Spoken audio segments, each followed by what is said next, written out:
So, in this class, let's take up with the different types of respiration among the different species.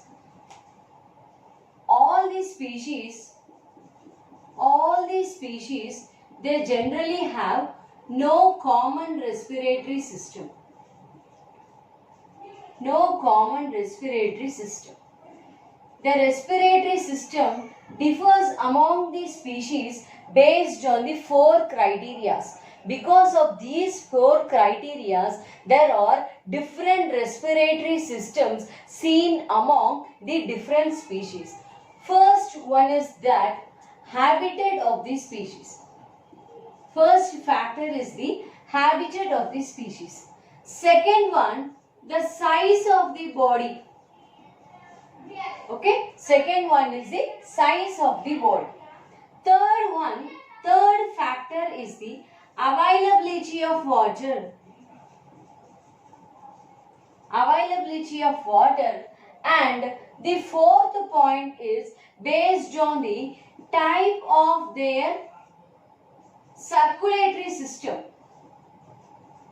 Okay, so based on their circulatory system. So these are the 4 major factors why there are different mode of respiration seen among the different species. So the mode of respiration is different among different species based on the 4 major criteria. First one is the habitat, second one is the body size, third one is the availability of water, and the fourth one is the type of their, based on the type of their circulatory system. Right.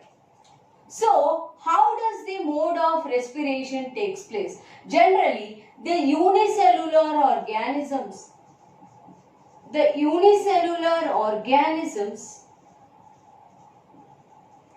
like amoeba, we can take the example of amoeba.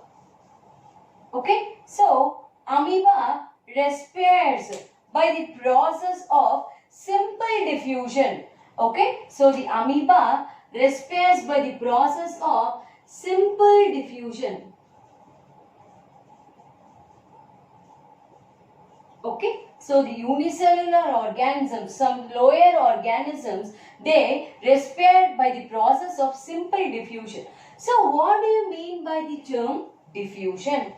Okay, so for example, the student can identify the teacher by the fragrance of the perfume of the teacher. You can identify the taste of the food by the smell. We can identify the taste of the food when we are smelling it, right? So the simple diffusion is that movement of the substance which is taking place, the movement of substances which is happening from the site of higher concentration to the site of the lower concentration through the concentration gradient. So this is the site of higher concentration. So movement of substances from higher concentration through the lower concentration through the concentration gradient. This is called as the concentration gradient until the concentration becomes equal on both the sides. So this phenomenon is called as the diffusion. So in unicellular organisms, see, we can take the process of respiration as simple diffusion. So for example, next one, in case of fishes.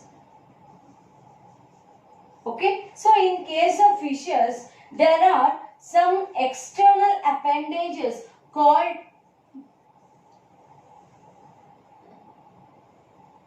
as fins, which is useful for locomotion, and inside the fish there are gills present. So the gills are used for the process of respiration, and we can tell the mode of respiration as branchial respiration. The respiration which we are observing in the fishes, they are called as the branchial respiration. So in case of the species like cockroaches, So in case of species like cockroach, insects, cockroach or grasshoppers, these species consist of some small openings called as the spiracles. With the help of these spiracles, the gas enters inside the body and it leads to the pathway called as the trachea. Okay, so it leads to the pathway called as the trachea. Since the respiration takes place through trachea, they are called as the tracheal respiration. Okay, so they are termed as the tracheal respiration. So the respiration which takes place by the means of trachea, they are called as the tracheal respiration, and we can take the example of some insects. Right? So if you are coming to the higher organisms, we have lungs.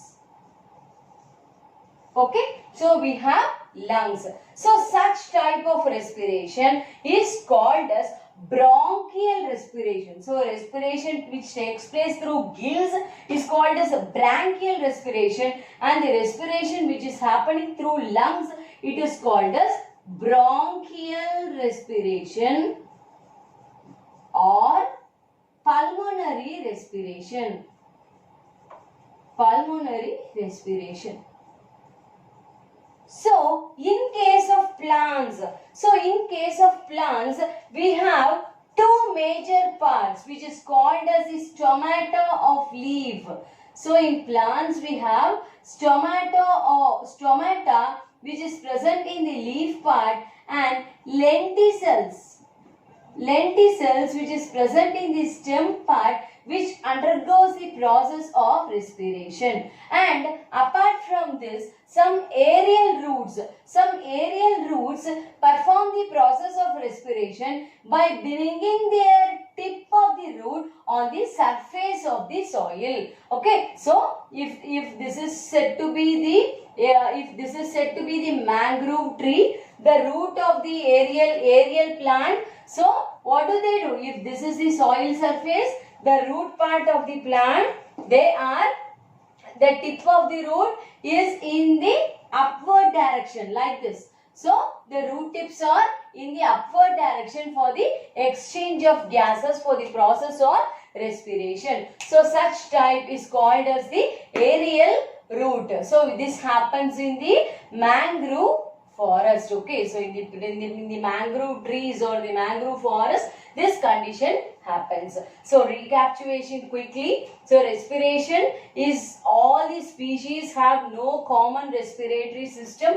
So the respiratory system differs among the species based on the habitat, size of the body, availability of water, and the last one is the type of the circulatory system what they have. So coming to the modes of respiration, the unicellular organisms, they respire by the process of simple diffusion. And if you are coming to the fishes has a special part called as gills, which undergoes the mechanism of bronchial respiration. In cases of insects, we have the small openings in the lateral sides of the species body, which is called as spiracles, which opens directly into the trachea.